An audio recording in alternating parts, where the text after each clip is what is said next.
तो राम भगवान को मैंने छत दिया, करतारपुर कॉरिडोर मैंने बनाया।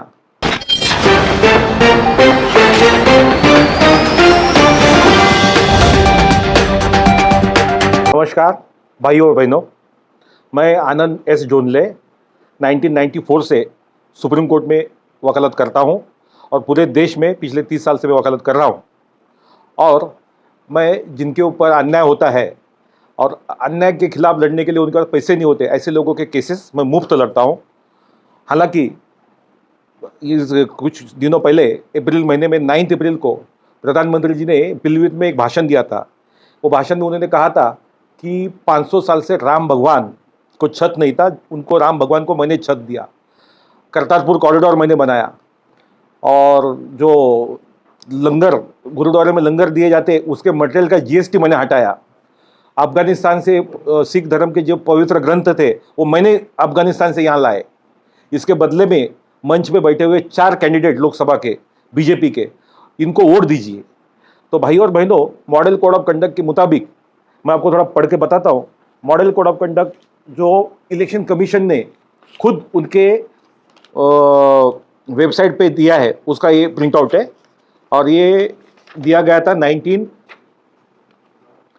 2013 में, 18 सितंबर 2013 में।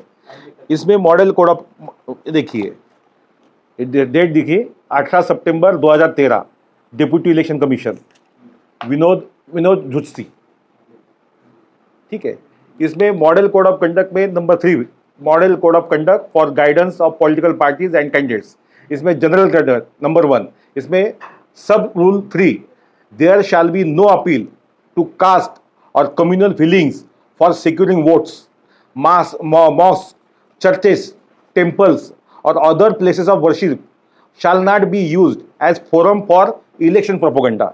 इतना clear cut model code of conduct होने के बावजूद देश के पंतप्रधान होने वाले व्यक्ति, जिनको मतलब देश का सबसे पहला व्यक्ति बताया जाता है कानून में कि जो प्रथम व्यक्ति है, उसने खुल्लम खुल्ला उसका वायलेशन करके मंदिर के नाम पे, गुरुद्वारे के नाम पे, प्रार्थना स्थल के नाम पे वोट्स मांगे। और इस तरीके से मैं बहुत व्यथित हुआ। फिर उन्होंने यही नहीं, 9 अप्रैल को उन्होंने एक ऐसा रनिंग स्टेटमेंट किया था कि कांग्रेस का जो मैनिफेस्टो है वो मुस्लिम मैनिफेस्टो से है। तो इससे व्यथित होकर मैंने 10 तारीख को इलेक्शन कमीशन में कंप्लेंट फाइल की।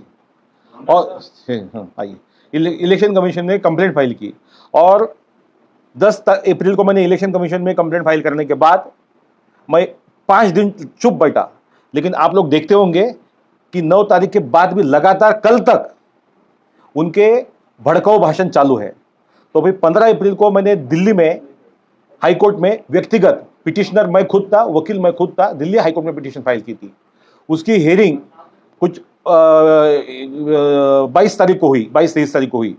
वो हियरिंग में इलेक्शन कमीशन के वकील हाईकोर्ट में आए और उन्होंने कहा कि आनंद जोनले जी की कंप्लेंट हमको मिली है और ये एक्शनेबल कंप्लेंट है, इसमें गुनाह हुआ है और हम नरेंद्र मोदी पंतप्रधान पे एक्शन लेंगे।